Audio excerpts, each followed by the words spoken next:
सभी विधायक और समाजवादी पार्टी के अनुसूचित जनजाति प्रकोष्ठ के राष्ट्रीय अध्यक्ष मोदी महासभा के अध्यक्ष सारे लोग इस प्रकरण पर आए थे।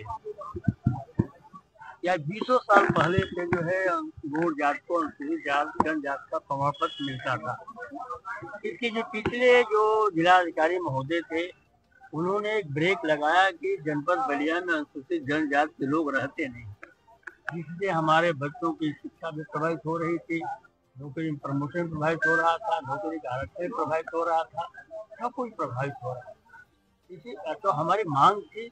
और आज तक हम लोगों के भारत का जो बजट हुआ था उसमें जो जनपद दिए गए थे उसमें बलिया का नाम है।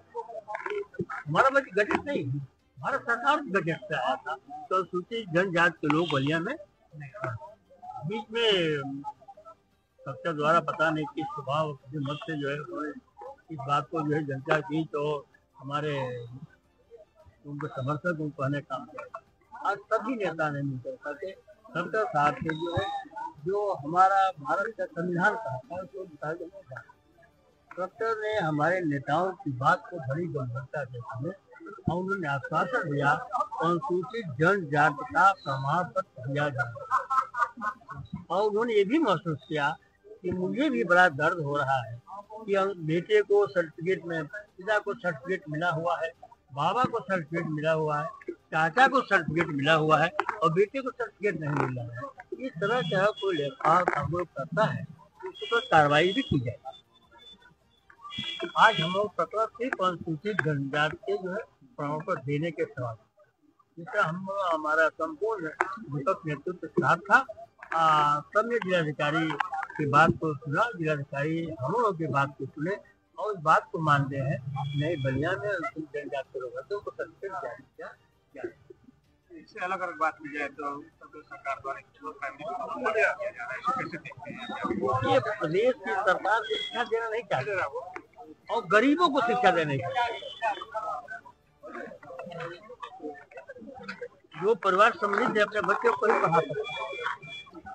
गांव का गरीब परिवार ही प्राथमिक विद्यालय और ये अपनी व्यवस्था को चुनौती नहीं दे रहे हैं।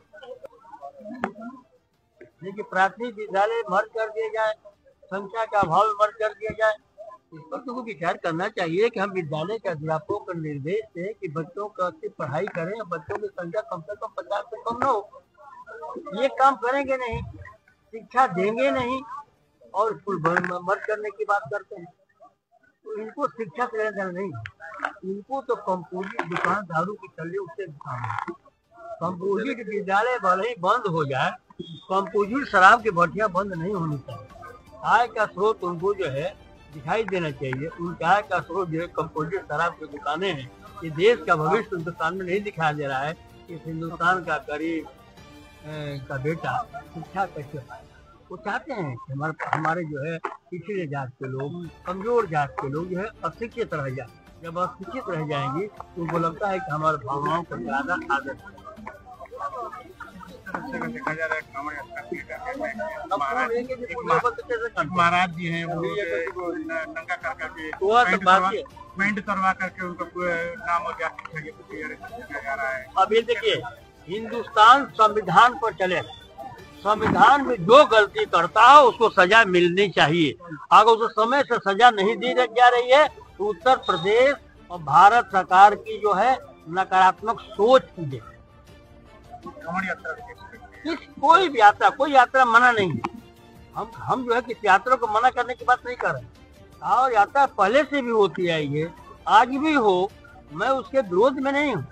लेकिन जो लोग खड़े होकर के आपका अभिवादन कर रहे हैं, उन लोग जो लाइन में खड़े होकर के आपको सुविधाओं के लिए खड़े हैं, उनकी जात पूछ कर करके उनको गले में पट्टा ला के जानकारी करना कि हमारे सुनने से भारत के संविधान के खिलाफ